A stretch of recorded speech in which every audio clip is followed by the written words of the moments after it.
সূরা কাহফে আরো একটা বিষয় আছে যেটা আপনাকে চেনাবে যে দাজ্জালের সভ্যতাগুলো কেমন হবে। একটু মনোযোগ দেন প্লিজ। এই সূরার মধ্যে 4টা ঘটনা আছে। কয়টা?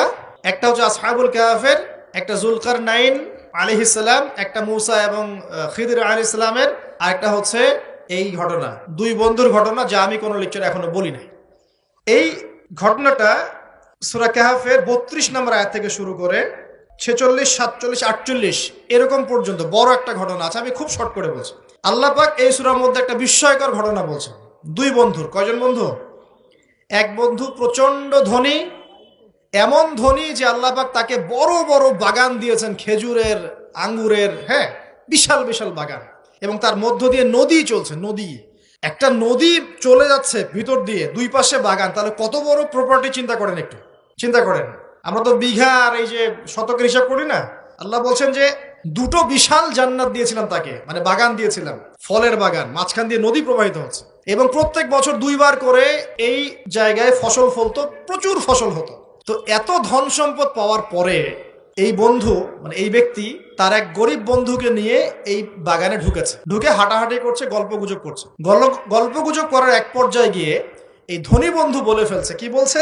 সে বলছে যে আনা আকসারু মিনকা মালান ওয়া আ'আসু নাফারা। হে আমার দোস্ত, শোনো, আমি তোমার চাইতে মালে এবং সম্পদে অনেক সেরা। কে বলছে এটা? এই ধনী বন্ধু। আমরা কিন্তু এরকম কথা বলি না?